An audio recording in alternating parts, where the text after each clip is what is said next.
Welcome to Hashtag Trending, the weekend edition. It's hard to believe, actually, that it was less than a decade ago.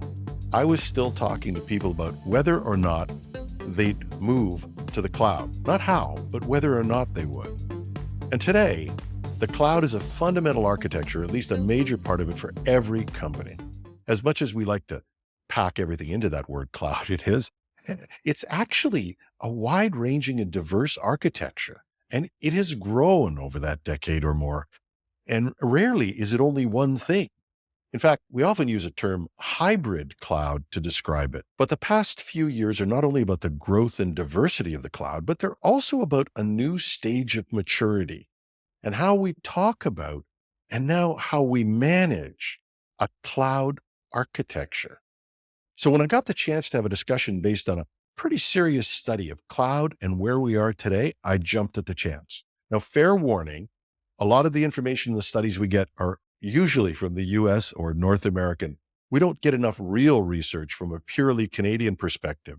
So this is unique. I'm going to invite our US listeners, stay with us. You might find some really good insights into this new report, which was prepared in conjunction with CDW Canada, and we'll introduce them in a minute, and IDC, a well-known and respected research group.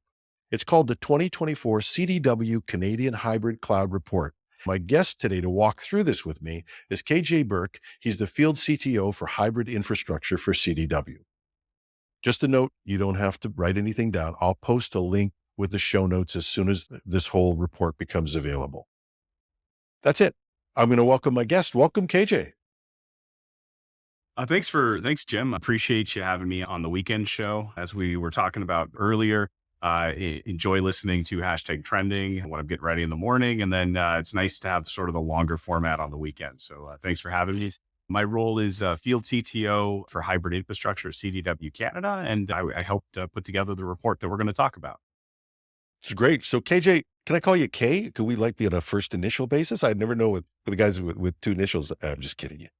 But it's great to talk to you. You equally have a podcast, and I want to give you a chance to promote that too, because it's a really good one. You get some fascinating guests on your podcast. You just want to tell people a little bit about that, and then we'll get into what you do. Yeah, I appreciate the opportunity. So the CDW Canada Tech Talks podcast, we interview various IT leaders and thought leaders around Canada. Sometimes we pull in from our global partnerships and really try to talk about innovating and compelling areas of IT that maybe we hear about, but we don't actually do a deep dive. So similar to your longer format, we get about an hour and we get to ask some really interesting questions and kind of understand, where things are going at the forefront of innovation. Let's talk about this cloud study. Why does a firm like CDW invest in this? Is a big deal. This is a large sample and all this. Why do you invest in a cloud study like this? Yeah, it's a good question. I think that where we really found challenges is in the Canadian market. When we get these reports, they're either global reports or maybe they're US based reports, and they tend not to have a good view of kind of what's happening in Canada. So we do a couple of reports. We do the cloud report, we do a security study, also with IDC, and then we do a number of market trend reports. And really, what we're trying to do is help Canadian leaders understand what their peers are doing. And it gives us a bit of an insight into what businesses are focused on so that when I'm working with my team, we're investing in the right people and new skill sets and that. But I think it really just to encourage conversation between organizations in Canada. And I want to point out, this is a real study. There's a lot of research. There's some good things you can learn from everything. There are a lot of studies that are really just questionnaires and marketing pieces, and there's nothing wrong with that. But this is a serious study, pretty in-depth, has a pretty large sample. How many companies did you survey? So they did me a favor and they made it about as easy to remember as possible. There were 711. So I just thought of 7-Eleven and there it's locked in my brain forever. And we got a pretty good sample set. It was about a third C-level executives, about a third sort of a VP or director, and about a third sort of manager and frontline. So it's a pretty good subset. And then it's broken out across various industries pretty well as well. And different sizes of organizations as well. Yeah. And what we find is that, especially when you compare to the US market, our large enterprise tends not to be as large as some of the biggest organizations in the US. Our medium-sized enterprise has different challenges. And then startups and smaller organizations with the agility they have, again, they all sort of have different needs and they're running into different roadblocks.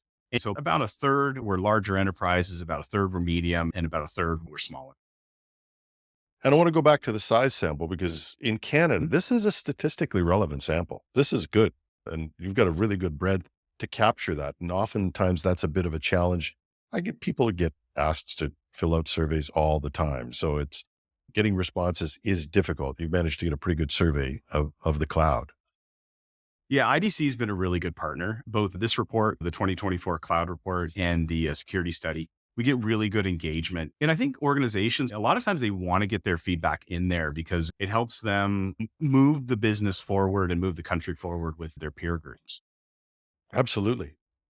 We started out talking about cloud and it being a big and diverse architecture. How do CDW define cloud for the purposes of the study, at least? Yeah, for the purpose of the study, there's a couple of terms that I think get a little confusing. We really define hybrid cloud as having things on premises, at the edge, in the public cloud, SaaS services. It's that sort of hybridity across those. And then multi-cloud as being in multiple public cloud providers at the same time. And so when we talk about hybrid multi-cloud, we're kind of talking about all of it. When we talk about hybrid cloud, really focusing in on maybe it's tools to work across the data center into the public cloud. We talk about multi-cloud, we're talking about large public cloud providers and taking advantage of those services. And this is really important. These things like edge, some of these other pieces are really important parts of the cloud that normally could just get lost. And I think they are critical. And I think we'll find that from part of our discussion. Yeah, and especially when you mention the edge, that is becoming more and more important, especially as we start to look at some of the other technologies that we reference in the report, like AI and IoT. Yeah. Now, I did my own CIO census for like over 10 years, and I might actually go back to it. I think it was an interesting thing to do. As I was approaching the new report, I was always thinking about what happened last year. Did you have any real insights that you took in from 2023 as you were preparing this? Yeah, one of the major findings in the 2023 report was the organizations that were able to digitize their services, both for internal stakeholders, for external customers. They were the ones that were really benefiting, especially being able to offer those solutions in a digital manner throughout COVID and everybody's work from home, everybody's remote anyway. So being able to offer digital solutions was really, really powerful. And then we also saw this change last year. It was sort of the first year where we had a significant change there. And that was going away from a cloud first strategy and really organizations understanding they were going to be in a hybrid world where they were going to have things in the data center, where they were going to have things at the edge, and they were going to take advantage of public cloud. So those are two of the big things. The other thing is that we think we're insulated from the cybersecurity study a bit, but we're not. Organization security is not just a team. It's really a hat that everybody in IT has to wear. Traditional IT teams are more concerned about resiliency. They're more concerned about cybersecurity and how they can really work with their security partners. COVID seems like it was 100 years ago now, but it really did put all of our development of our digital businesses on a fast track. And I think that that's something that it really did accelerate cloud. But I think you came up with the same perspective I had. There's a new maturity, and that maturity involves understanding you might deal with a cloud provider to give you the technical part of security, but you still own the security. I think that was a big light that went on for everyone over the past year. Yeah, and you can't outsource ownership. You can potentially outsource various parts of it, but you can never outsource that responsibility. So going into the 2024 report, what trends have changed as this year went on?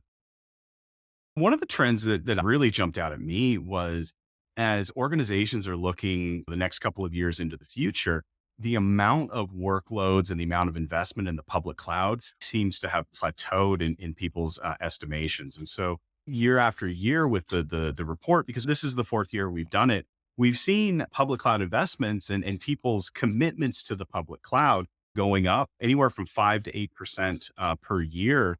This is the first year where there's only a perception there's going to be a 1% increase in budget and workloads that go into the public cloud. So that leveling off is a very, very interesting metric, especially when we compare back to a few years. It was a big thing for me when I saw it on the draft of the report you shared with me. It blew me away. These public cloud providers are projecting like they need to project 10, 20, 30% growth every year just to stay in the game. And for that to have plateaued is, I think it's going to have some big ramifications, although, and we'll talk about later, I think AI is going to pick up a big pile of the slack in their growth, but still, that was a big eye opener for me. Anything else jump out to you from the report? One of them is really the struggle that organizations are having with managing the hybrid multi-cloud. So the lack of sort of, single pane of glass or working with consistency of services or capabilities. I mean, if you think about just a firewall as one example, running a firewall in one public cloud provider and in a second cloud provider, and then on premises and at the edge. And most organizations need three different skill sets to run that. They need cloud provider one, they need cloud provider two, and they need their on premises. And then not having that observability or that single place to go to view what's there. And then the back end challenges with compliancy, going to your compliancy team and saying, yeah, our governance and our risk plan is this, but we don't have those capabilities in this one location. And so all of a sudden, the complexity of managing that hybrid multi-cloud is significant. And the number of organizations that have that planned for and are executing against that is only about 30% of organizations. And so that becomes a really big challenge. Tell me more about that. Only 30% of organizations? Yeah, the struggle really comes down to, I think that they are dealing with the need to operate with the skills that they have in their legacy data centers, but translating that into the public cloud, you end up having a real difficulty finding people. And so there's a bit of a skills gap there that drives some of that. And then when you do find the right people, you're trying to lure them away from other organizations that obviously want to keep them. And if you look at something like cybersecurity, in Canada, we can't train enough people quickly enough to make up for the deficit in cybersecurity people, let alone for all of the new roles that are focused into cybersecurity and resiliency. And so we're kind of playing this game of we're trying to bail water out of the boat as quickly as we can. The complexity becomes a challenge for organizations.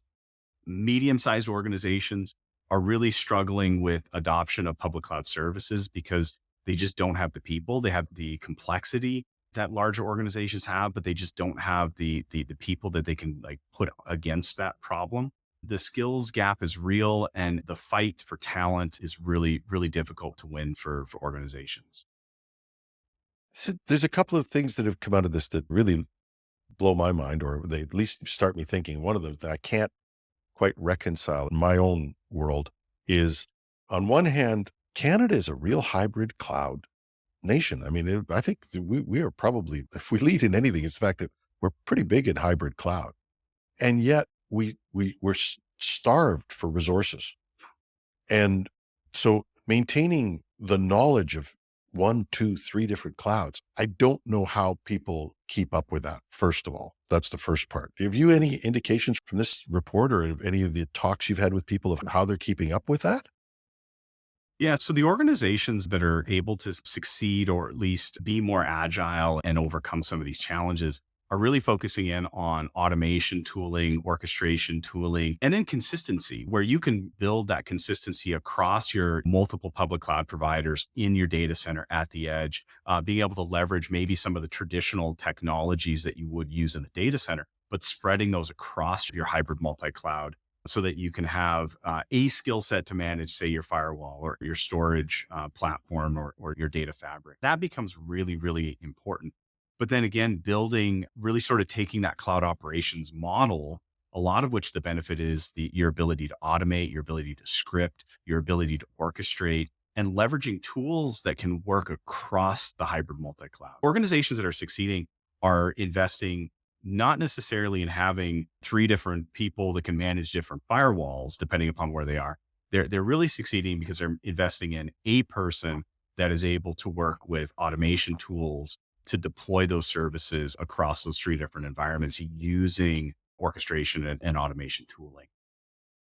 Yeah, and I think one of the findings, and I think it was there in the plateauing of where we're going with public cloud, I think we are getting to a new maturity in terms of how we manage the financial aspects of public Mhm. cloud. I think one thing I've heard from CIOs, I've heard it for years. So I think the more astute knew it all along. You're not going to save money going to the cloud. That's not the issue.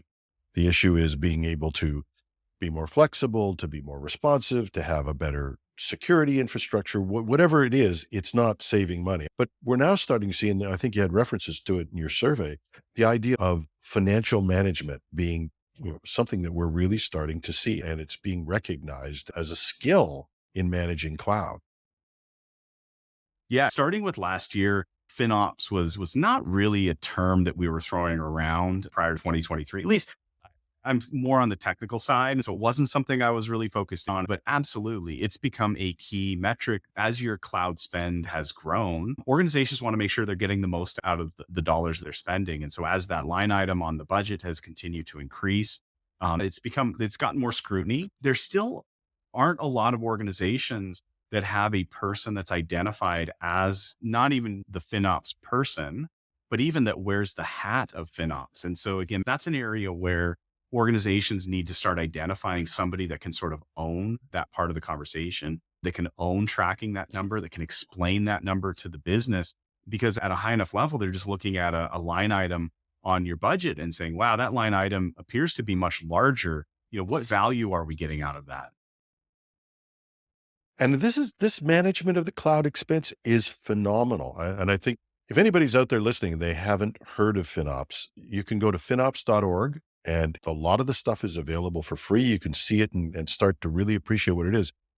Where I got, you always have one story that tells you when the lights go on this. I was doing a speaking tour with Microsoft. I was working with somebody else. I won't name them at this point, but their whole area was license management.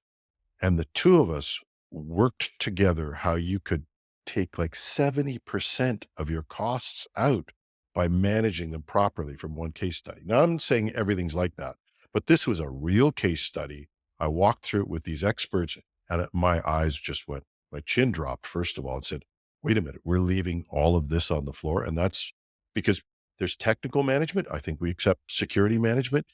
We're just getting to financial management. Yeah, and I think you touched on something really important, and we didn't necessarily go to the cloud to save money, although that was one of the promises. It really is around agility, where organizations are struggling to bring some of those legacy workloads, some of those traditionally built systems due to cost constraints. That's where we really have to look at how do we replatform those to take advantage of the elasticity of the cloud. There are some things that we can do from a technical perspective, but at the end of the day, sometimes contract negotiation, sometimes just having better visibility tools. We've all heard sort of the anecdotal stories of, well, we spun this up on a Friday and we let it run over the weekend because we forgot to shut it off, and we came back and our subscription is now in the 5 or 6 figures, and all of a sudden I've got my CFO calling me saying, hey, what happened to this small little POC that you were doing that now is showing up as part of the budget? I think having visibility, and it's kind of similar to what we were talking about with from a management and orchestration. It's having those dashboards and those reports, and then identifying somebody who's going to be responsible for it. If we don't have somebody responsible for it, then that becomes a challenge. And organizations listening to this, hopefully they know who their cloud cost person is. If they don't, then start thinking about how do we create somebody and identify somebody that could be, accountable for that. Yeah, and you and I both have spent parallel times in mining, doing some work with mining companies who are always watching the cost of infrastructure in IT, not necessarily OT, but in IT. And I don't know, I'm sure you did the same thing, but I was walking around trying to get use-based costing done for almost a decade with minimal results. And then overnight, the cloud gives us user-based costing. Boof. You know, you ran that server all weekend. We know who you are. We know what it costs. An interesting world that we got ourselves into. Yeah, I think the most amazing story I've run into, sort of not being as active in mining, obviously not working for a mining company anymore, was an organization that had tied their cybersecurity budget to their safety and health budget. And by showing that whether it was IT/OT security or whether it was PLCs and SCADA systems, that by showing that a cybersecurity breach could actually be a safety and health incident as well, to the struggles that you and I went through where we just never had enough budget, that to me was pretty ingenious and also maybe pretty smart. That's really smart. It's so funny. You can walk around with a group, and I'm not going to criticize engineers in mining. I had great working relationship with them, but I'm going to say they weren't always the best at understanding IT security or caring about it. Mhm. But you know something? The one day I walked up to the plant and I didn't have my hard hat on, right? What does the head of the plant come to me and say? We need to talk to you about safety. I think that's Yeah. brilliant. And I think there's a lesson in that for all of us. And maybe that's something people can reflect on when they're reading through the study and start to say, how can I articulate these findings and how can I articulate this knowledge in terms of the things that the business really cares about? There's a good insight in there. You learn something from everything. That's a good one. Yeah, I thought that was pretty ingenious. I like a lot of what we're trying to do with the study here in the cloud report is to, in part, help educate executives and organizations of what their peer group is doing, but also helping sort of the frontline workers understand what are some of the trends, what are some of the skills, what are some of the things that maybe my organization isn't doing, but they should be doing. So I enjoy these types of conversations because it helps us spread the word through all different layers of the organization. Okay, we talked about some of the insights from this report, but we didn't say those two initials. I make a joke about this. People are going to get tired of it, but we get our podcast licenses lifted if we don't say the initials AI at least once in a broadcast. So what does the study say regarding AI? Yeah, we've done a couple of other surveys around AI, and it's definitely one of those topics that comes up. Really, most organizations have plans to take advantage of generative AI. We're still finding that computer vision, traditional AI is also growing in investment. But generative AI is one where most organizations are looking at investing over the next couple of years. Not many organizations have a good way of gauging the impact of those AI services. Specifically, 55% of organizations currently have and generative AI projects. But there's a potential for them to fall into the same trap IoT has had. And that is that 95% of organizations have IoT projects or IoT deployed that they're looking to get value out of, but only 35% of organizations have identified that they've gotten a return on that investment from IoT. I think with AI, we're going to run the same type of risk where we're taking actions, but are we measuring and are we getting value out of the actions? And does our management understand the value that we're going to get out of those AI tools? So there's a lot of interest in generative AI. There's a lot of projects that are going to be spun up over the next couple of years. I think one of the things we need to do as the technical people or the teams that are going to be leading those projects is really focus on developing good ways of measuring the value of those projects. You make an interesting point, and that was another piece that leapt out to me in the survey was how many people were actually engaged in IoT projects right now. And I don't know if it's a lesson that we just never learn or if it's just the way things have to go. One is you said that only 35% of them claim they're getting any sort of return from these IoT projects, but it's a much higher number of people who are now doing IoT projects. It wasn't too long ago where nobody cared about IoT. When we do this thing, you could tie a pork chop around my neck and a dog wouldn't play with me if I was talking about IoT. It was just something nobody, and that's grown amazingly. And I disagree with you a little bit. I think that 35% number is a lot higher than it was. I think it's grown. I don't know. I don't know how much more growth we're going to get in there. But how do we avoid the same thing happening with AI? And that is that we get to the point where everybody's got projects. 55% of people got projects, and there probably will be more, but they don't know if they're getting the value. What are your thoughts on that?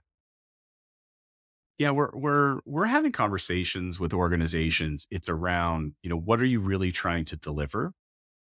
And if we looked at projects we delivered in the past, we'd have a proof of concept. We say, well, look, this is what we're trying to achieve. And then we would build it on a small scale. And then we would try to show what we thought it was going to do. I think we've gotten savvier with technology. And I think that we benefit from the fact that Most people have heard of AI at this point. If you haven't heard of AI and you're in IT, like just sit in on one of our meetings or podcasts. And then we sort of said, okay, well, let's be a little bit more mature and let's look at a proof of value. And we said, okay, well, what is the business return that we're expecting of this? What are the dollars that we're going to either bring in from our customers, or how are we going to measure this with a dollar figure? With AI, because we're really talking about how can we make people more effective, we don't really want to measure against the productivity gains that we see. And so if we take a task that's pretty arduous and we create an AI agent, and something that used to take somebody 4 hours now takes 30 seconds, but it's something that affects 20% of my people, then there's a really good return on productivity. It might not necessarily show up in a direct way on your bottom line. So a proof of value might not show that dollar figure, but the fact that you've taken a commoditized task and you've made your teams that much more effective in a repeatable way. I think with AI, it's really saying, okay, well, how can we take some of these commoditized workloads? How can we take some of these really, really arduous tasks and then take that workload off of our people? I had a conversation not too long ago with a gentleman that worked with one of the healthcare providers, and where he was talking about AI. One of the fears that everybody has is AI sort of replacing them in their job. He was making the point that the goal is to reduce staff in healthcare. And I said, well, wait a second. Are we really trying to reduce staff? As we went through the conversation, what really came in is that we just want to help nurses be able to support more hospital beds in a hospital. We want to help doctors spend more time with their patients as opposed to transcribing notes and things like that. What is the productivity? How do we outline success with that productivity boost and then measuring against that, as opposed to measuring against a dollar value that we thought we were going to generate? And I think one of the things that we can do, and this has been my soapbox in AI, is we have an opportunity over the next 18 months to do something we didn't do with IoT. And that's define how we measure value and go after that. And you have the ability to do that with some relatively small projects. I use Mhm. an example that just always impressed me, and that was a healthcare organization in Alberta. And they went and they said, you know, one of the biggest problems we have is getting appointments set up and getting meetings set up and getting all of these things. And they went through and using pre-Gen AI techniques were able to automate a great deal of that. They saved a lot of people, but they didn't necessarily get rid of those people because healthcare is one of those places where there's just constant demand. There's always something to do. Rather than fearing this, we could be looking at it and saying, how can I get rid of some of the junk that I do so I make myself more effective in the things that I really should be doing? And if we went into the next 2 years with that attitude, measure well and account for it, but look at the things that could make you more effective. I think we do well. And what are the things that you have to do that you really don't enjoy doing, but it's part of the job? And so again, as a healthcare example, I was talking to a clinical psychologist, and she was saying that she takes all of her notations, all of her notes in clinical notation, and then she has to transcribe that. And she spends hours taking those notes and then transcribing them into something that their patients won't be anxious about reading, because we start to read technical terms, especially when it's about our health or our mental health, and we immediately jump to negative meanings for some of the words. And so that right there, if she can save 7 8 hours a week, is what she was proposing she spends writing that. Maybe it takes her a half hour because she does the transcription, but then she proofreads. That's value, and she's able to take on more patients. She's able to help more people, which is why she said she got into psychology to begin with. And so I think that's really important. Is start sometimes it's the things that you have to do all the time that are really not enjoyable. Well, let's start with those and go from there. Absolutely. And you mentioned this fear that people have, AI is going to take my job. I'm twisting what some Canadian CEO had said to me, but I think it's true. AI is not taking your job. Somebody who uses AI better than you do is going to take your job. Oh, Yeah, we had an interesting conversation the other day on the podcast where I was talking about how when I grew up, they didn't let us use calculators to do mathematics in the classroom until we got to, calculus. And obviously we're doing something quite a bit more complex.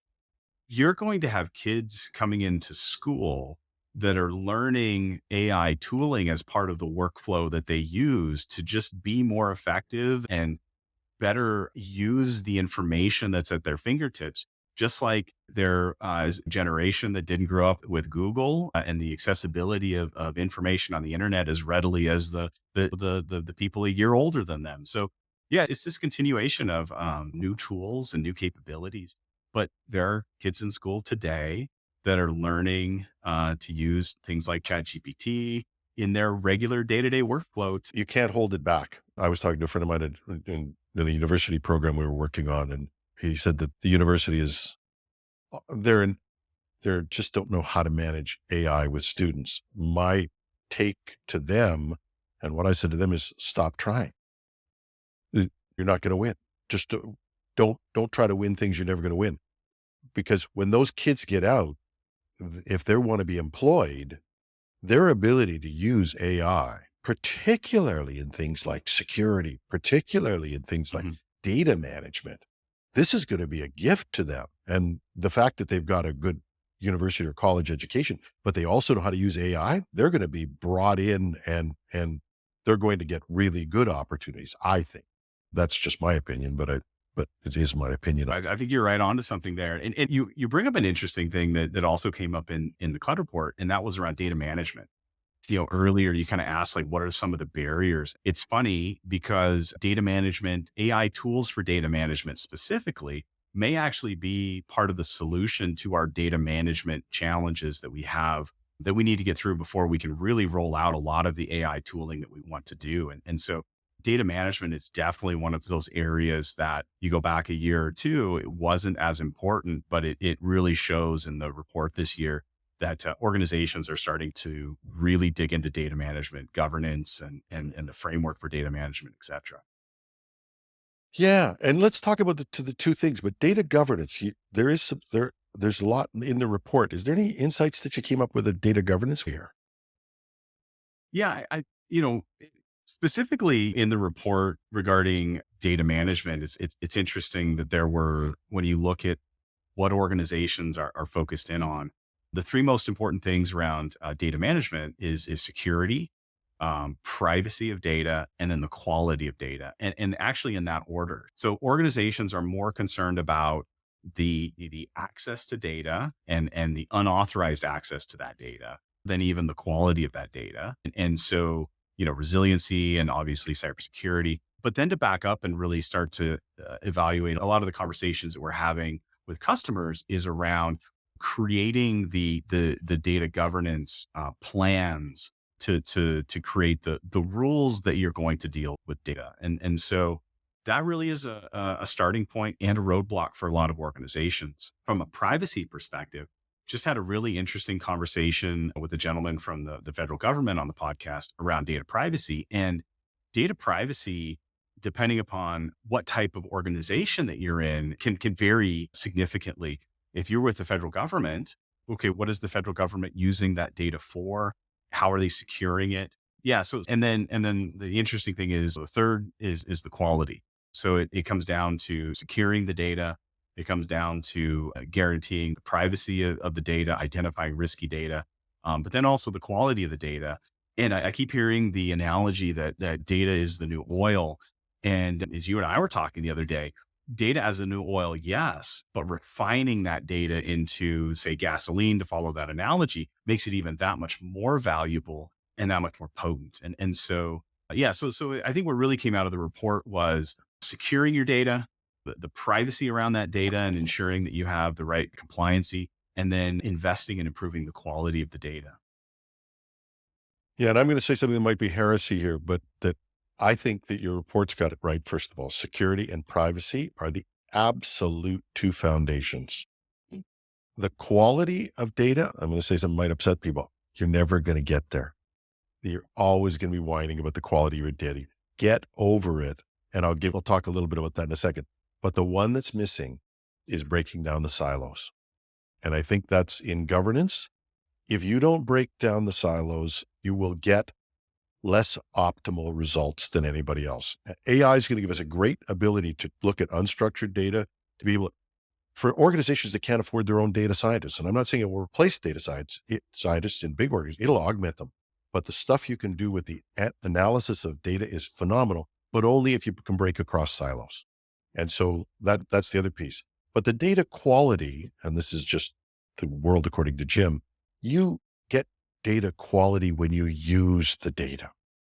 And that's when people start using it, they'll start making sure it's got good quality. Data quality is a theoretical issue. It's just one of those things that's always going to defeat you. But if you start using it, and I've seen this, and I don't know if you've seen the same thing, when people start having to use the data, they start asking about how is this put together? Is this quality? Is this right? They'll ask those questions in real time. And when your senior executives are asking, how do I know this is true? You'll find out a way, if you're ambitious or want to keep your job, you'll find a way to make sure that that data is accurate. That's my theory, at least. Yeah, and I think it's a really good call out. I think what ends up happening is a lot of organizations, and I think this aligns with what you're saying, is they've stockpiled a lot of this data and it really hasn't been curated. So they really haven't spent a lot of time, and they're going to run some initial tests, and they're going to take that data and they're going to see what insights they can get out of it. They're going to ask it questions. They're going to interrogate it. And then where they're going to find out, to your point, that we're really not getting the answers that we want. A digital assistant that will answer questions about CDW. And we'll actually go and ask her, what does CDW stand for?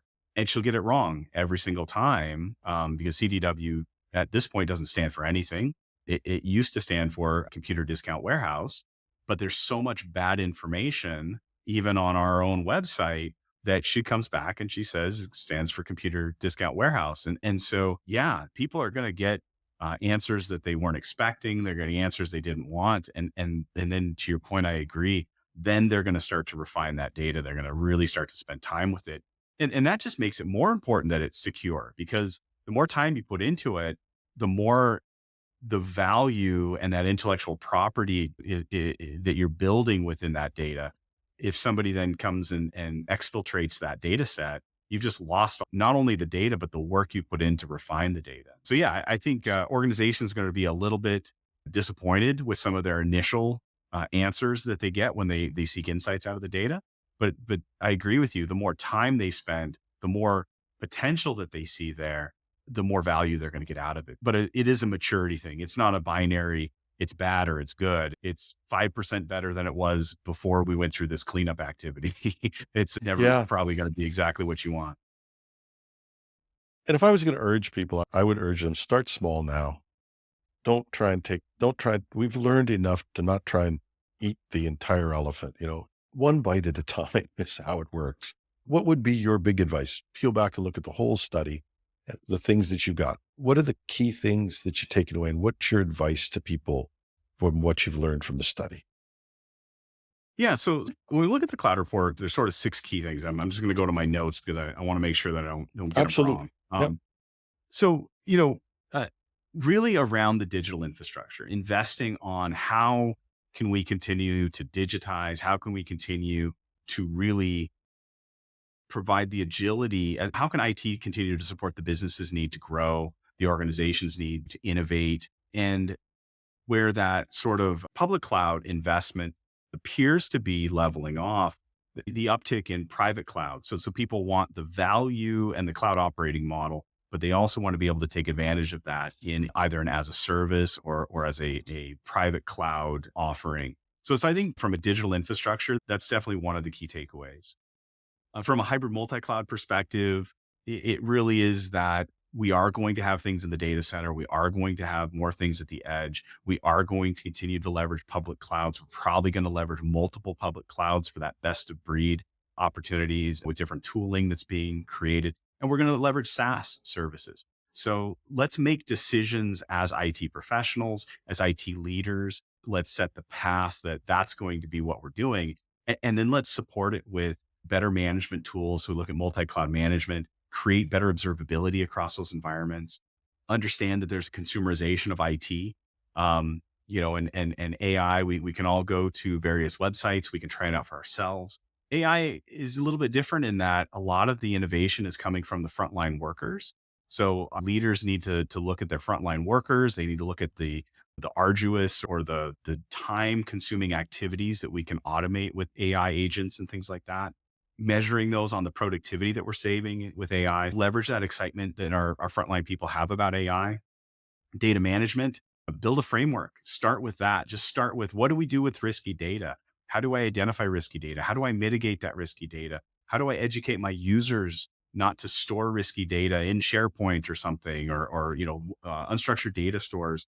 And then with IoT, focus on like better measurement of how IoT can drive success with the business. So if we're doing a business transformation project and we can support that with smart offices or smart cities or smart retail, and then looking at metrics that we can really see the value of it rather than just the bottom line dollar impact, because sometimes there's a secondary impact. I think we talked about that a little bit of, data management as a key part. And there's all sorts of breakdowns of different industry, different sizes of organizations. I mean, you mentioned data silos. That's another big one.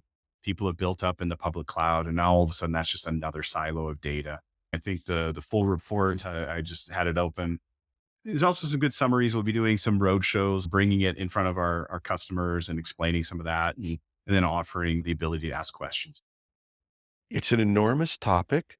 Hopefully we've given people a bit of an insight into it, and distilling it down is hard because, as we've said, cloud's no longer a thing that you buy. It's an architecture, and that takes time to absorb and affects all the components of the business. I thank you so much for joining me on the podcast on this.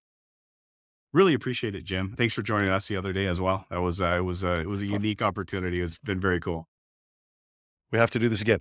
And that's our show for the weekend. I want to thank our guest, KJ Burke, Field CTO for CDW. I want you to check out his podcast. I'll put a link in the show notes so that you can actually see that. And you can, if you're not tired of me, you can hear me doing one of the podcasts over on his podcast as well.